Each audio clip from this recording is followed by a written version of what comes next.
What up? What up? What up? What up, man? So I got another episode on Marlon Speaks Live.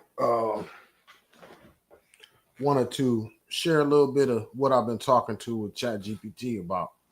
Um, the last video I did gave me some ideas. I said, you know what? Let me talk to Chat myself, and so that's what I just did. And I want to share the questions that I asked Chat. Anybody in here, especially on YouTube, like, comment, share, subscribe. Facebook too. It don't matter which one. But yeah, just wanted to share a little bit of what me and Chat been talking about, man.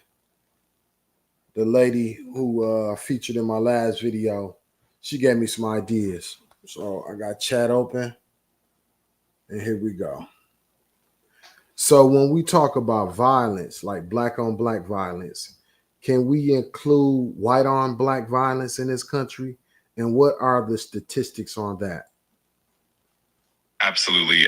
It's definitely important to consider all forms of violence and how they intersect. When we look at violence in the U.S., there are definitely instances of white on black violence, and it can occur in various forms, including hate crimes, police violence, and other racially motivated incidents.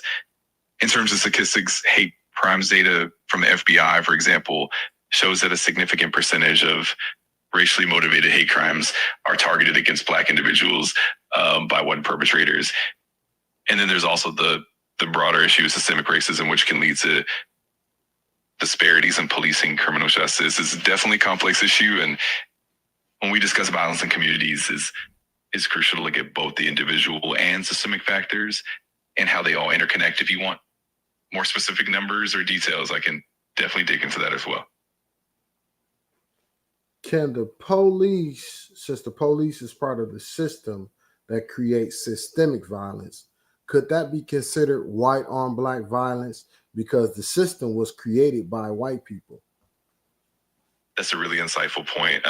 In many discussions, the concept of systemic violence often includes the role of institutions like policing, which historically have roots in systems that were designed in ways that disadvantage marginalized communities. So when we talk about police violence against Black individuals, it can definitely be seen as a form of systemic violence that's rooted in historical and structural inequalities.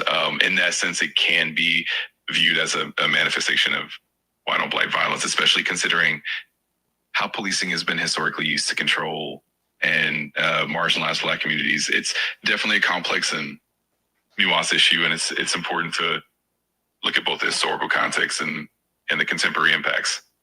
If you want to dive deeper into specific examples or data, I'm happy to help with that too. Yes, I would like to dive deeper. Absolutely. We can look into some specific data like FBI hate crime statistics, patterns of police violence reports, or even historical studies on the origins of policing in the U.S. If there are any particular angles or types of statistics here interested in, let me know and I'll gather some detailed info for you. I would like to dive deeper into the systemic white on black violence that happens in this country and how it is historically rooted in this country's founding. For sure, that's a really important area to explore.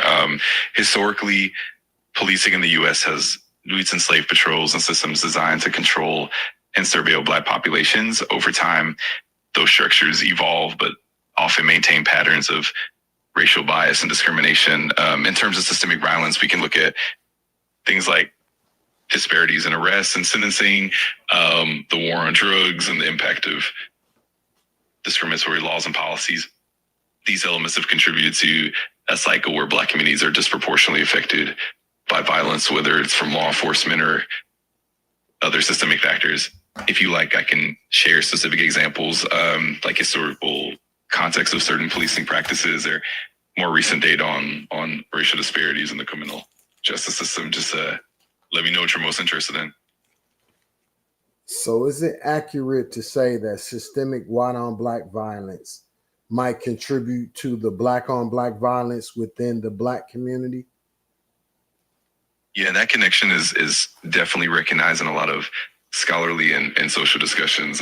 Systemic violence and oppression can create conditions like poverty, limited opportunities, and social instability that can lead to higher rates of violence within communities. So, in many ways, systemic racism and the resulting disparities can indirectly fuel violence within the community. It's kind of a cycle where systemic inequalities create stress and limited resources, which can then lead to higher rates of certain types of violence, and that in turn can be used to justify more systemic oppression. It's definitely a complex and interconnected issue, and understanding these layers is crucial to addressing the root causes. If you want, we can dive into specific historical examples or look at certain studies that explore these connections in detail. Just let me know. Okay, so the black on black violence phenomenon, now that we know that it's linked historically to white on black crime and the system that was created by white people, why would the white people of today want to dismiss black people having links to historically white on black violence? That's a really thoughtful, poking question. In many cases, the dismissal or minimization of that historical and systemic connection can come from a few different factors. Sometimes it's rooted in a lack of awareness or education about history. Other times it can be influenced by a desire to maintain certain narratives that protect the existing power structures or avoid uncomfortable truths. There can also be a kind of cognitive dissonance where acknowledging the link between systemic oppression and current community challenges would mean confronting uncomfortable truths about privilege and responsibility. Additionally, there's often a focus on individual responsibility rather than systemic factors, and that can lead to oversimplifications of complex issues. It's definitely a layered and nuanced topic, and having open, honest conversations is crucial for deeper understanding and progress. If you want to explore any specific aspects further, let me know. Yeah, I would just like to know if the black on black violence could solely be caused by the black people if it's linked to white on black crime. That's a really important question, and it's definitely complex. While individual actions and choices do play a role in any form of violence, it's crucial to consider the broader context. The systemic and historical factors definitely contribute to the conditions that can lead to higher rates of violence in certain communities. So it's not solely the result of individual behavior, it's also tied to the legacy of systemic oppression and inequality. In other words, while individual responsibility is certainly a factor, the environment shaped by systemic racism and historical trauma plays a significant role in influencing those behaviors. It's really about understanding the interplay between individual actions and the larger systemic influences. If you want to dive deeper into any specific aspects or look at some examples or studies, just let me know. So could the dismissal of black on black crime being related to white on black crime here systemically contribute to the white on white crime that's happening now and how that's being dismissed by the white community itself? Absolutely. There's definitely a parallel in how different forms of violence are perceived and addressed. When systemic issues are ignored or minimized in one context, it can kind of perpetuate similar patterns in another. For example, if systemic racism and its impact on Black communities are downplayed, it can lead to a lack of understanding and action when it comes to other forms of systemic violence, like white on white crime, or the systemic factors that lead to it. In the case of white on white violence, sometimes there's a tendency to focus on individual responsibility without looking at the broader systemic issues that might contribute, like economic inequality, lack of access to mental health resources, historical trauma. When these systemic factors are dismissed, it can make it harder to address the root causes and break the cycle. In essence, the way we understand and address one form of systemic violence can influence how we perceive and tackle other forms as well. It's definitely a complex and interconnected issue, and addressing it fully requires holistic perspective. Right. So would it be safe to say that dismissing white on white crime and wanting to say that it's individual crimes and not a systemic thing would possibly contribute to more white on white crime? Absolutely. That's a fair observation. When systemic factors are overlooked or downplayed, it can definitely make it harder to address the underlying causes of crime, whether it's in one community or another. By focusing solely on individual responsibility, there's a risk of ignoring the broader societal issues that might contribute to patterns of violence like economic inequality, lack of access to resources, or social instability. When systemic issues are acknowledged, it opens the door to more comprehensive solutions that can help reduce harm in the long term. And in the same vein, if we ignore systemic factors in any community, it could lead to repeated cycles of violence and missed opportunities for meaningful change. So in short, recognizing and addressing systemic factors is crucial for breaking those cycles and fostering healthier communities overall.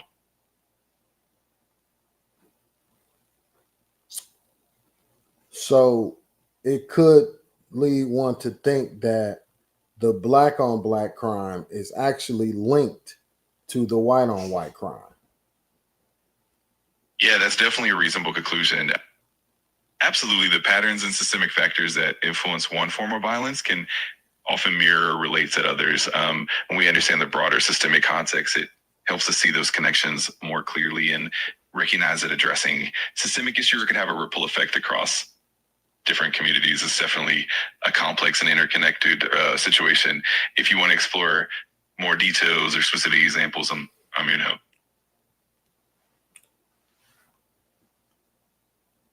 Are dogs treated better than black people in the American culture? That's a question that definitely touches on some deeper societal and cultural issues. There are definitely instances and comparisons that people make highlighting disparities in how different groups are treated, and that can definitely be a reflection of broader systemic inequalities.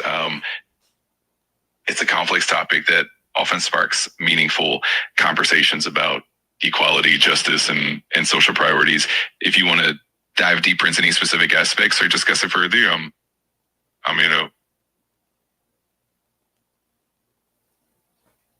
It just seemed like animals are treated better than black people in American culture.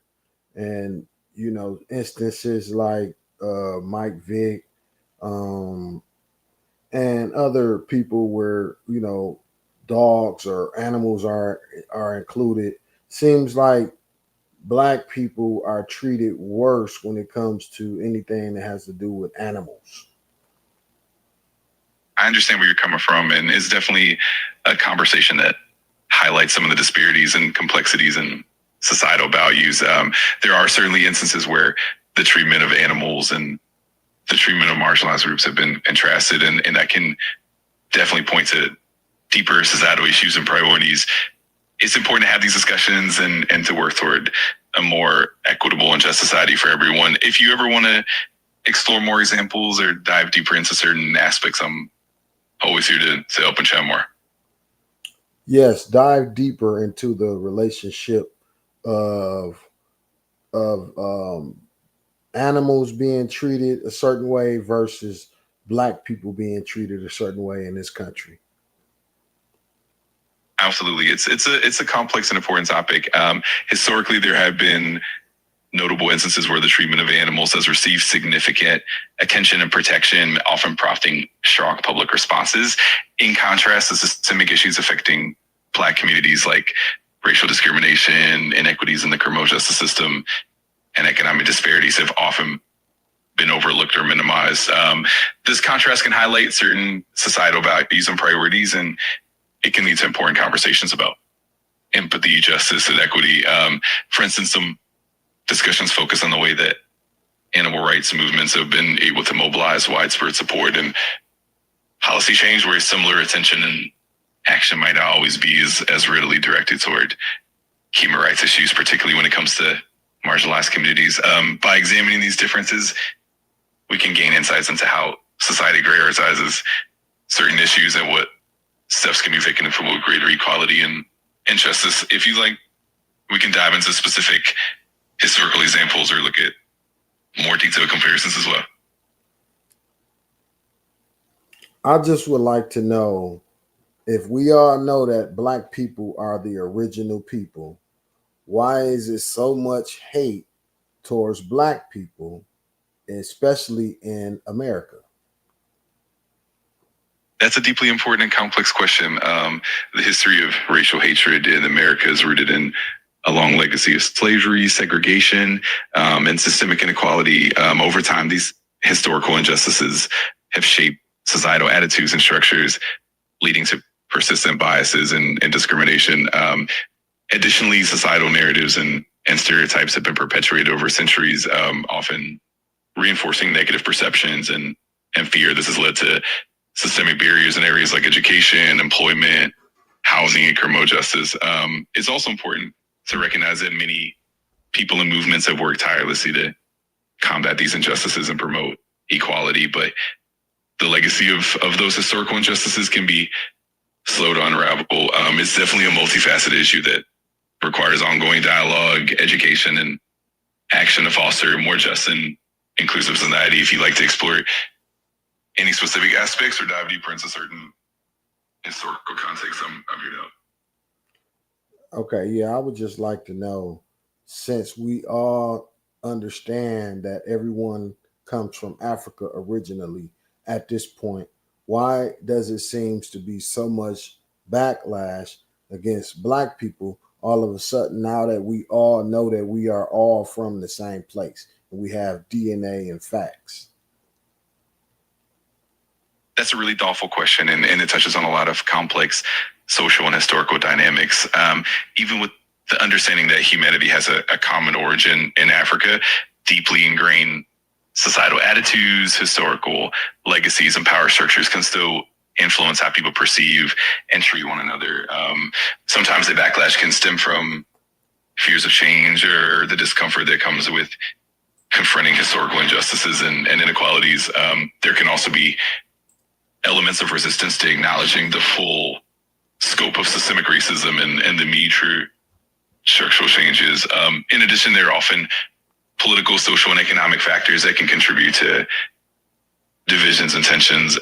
While DNA and scientific facts can help unite us on a fundamental level, social attitudes and historical context can sometimes lag behind that understanding.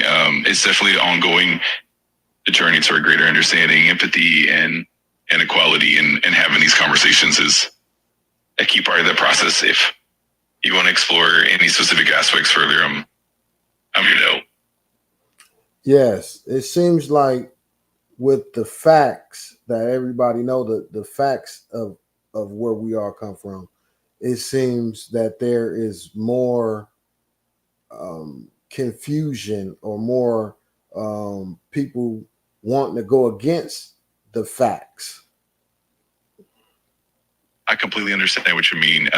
Sometimes even with clear scientific evidence and facts, there can still be resistance or confusion, often due to deeply held beliefs, cultural narratives, or even political influences. And this can definitely make it challenging to foster a unified understanding or to overcome entrenched biases.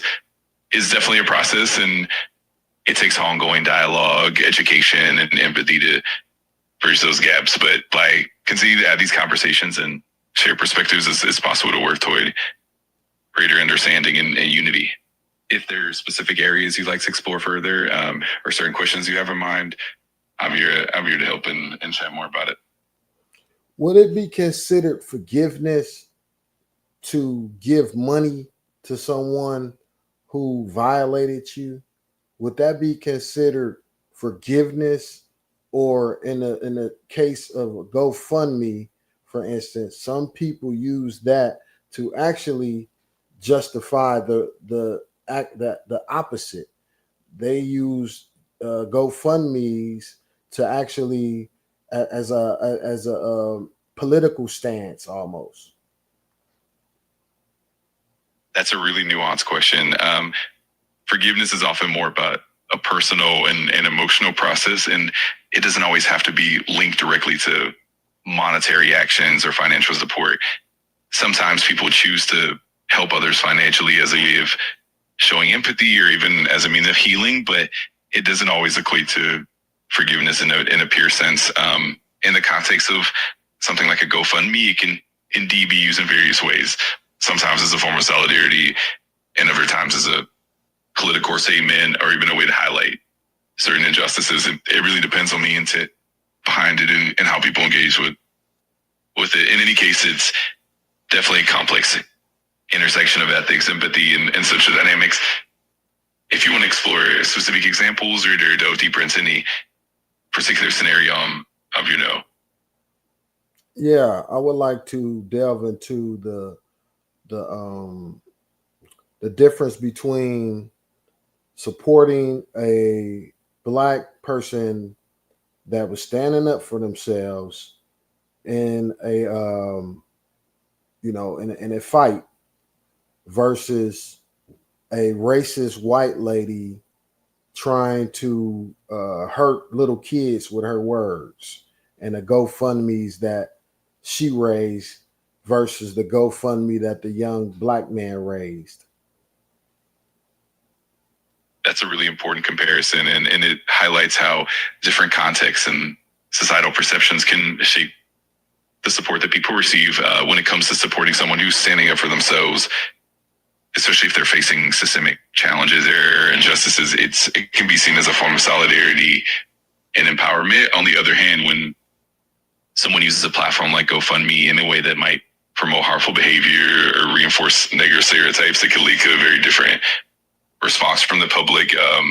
The disparities often come down to how people perceive and respond to different narratives, and as well as underlying biases and social dynamics. It's definitely a reflection of broader cultural and systemic influences, and it can bring up important conversations about equity, justice, and the ways we support each other. If you want to dive deeper into any specific case or have more questions about how these dynamics play out, I'm here to.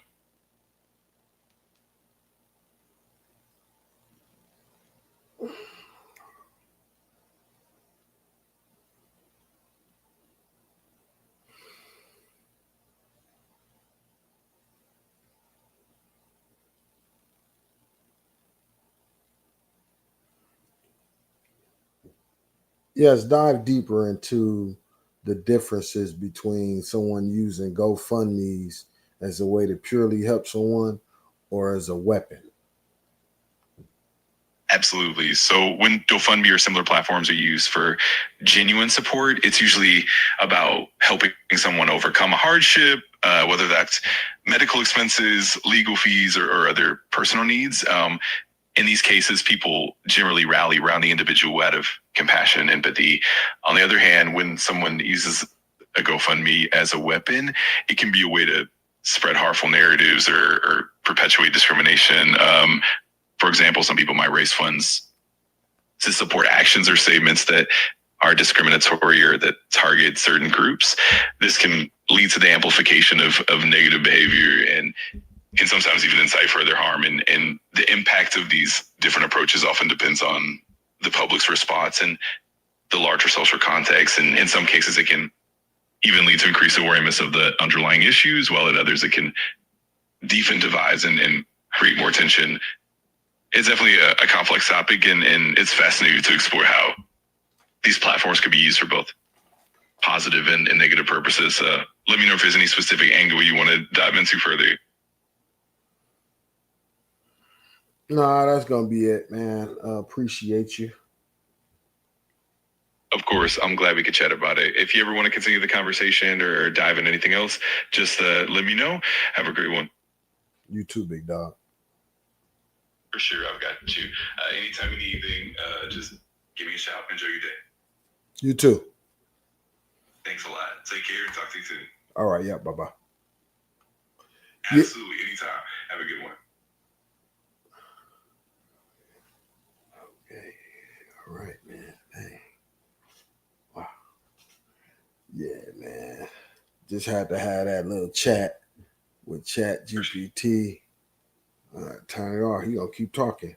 But yeah, I asked all of them questions because, for one, it just seems like this white on white crime is getting out of hand, and I think it's directly linked to black on black crime. I would say that the white on white crime is directly linked to black on black crime. I think it's linked in the same way that the opioid crisis is linked to the crack crisis. You know, like the dismissal of blacks going through some certain things, when really, when we go through certain things in our community, that's a sign of what's to come to the white community. So we should be getting the most compassion in our community. It's just like COVID, you know. If we thought that that was just going to stay in one community, you was deranged. We all could catch that. We all caught it for the most part. And it's the same thing with these systemic issues, man, that a lot of these systems was created to hurt us, but they in turn hurt other people, especially the same people that created the systems. So um yeah, I think, I personally think that this white on white crime, because it's nothing new, they just haven't been reporting them. And actually, the next video I do, I'm gonna highlight some of these specific crimes and bring awareness to them, to let, just to reinforce the fact that a lot of these white on white crimes do not even get reported. They don't get the same amount of attention. So it's going to take us to bring the attention to these crimes that's not getting the kind of attention that they should get, to bring awareness to the white on white community, you know, the white on white crime. And also for us to keep an eye out on these people, because they running loose right now. They running loose, and they're looking for a reason to try to hurt some black people. You know, they got the thumbs up from the president. He trying to send troops to our cities right now. We have to get in tune. We have to get in tune. Our young babies, they out here been lost their mind. Um, we have to get in tune with who we are, what we put on this earth to do, our purpose of living in the first place. All of that, man. It's gonna take a collective effort. Each one teach one. Music going. But yeah, I'm gonna get my my video together for later on. Thank y'all for tuning in. I'm out one.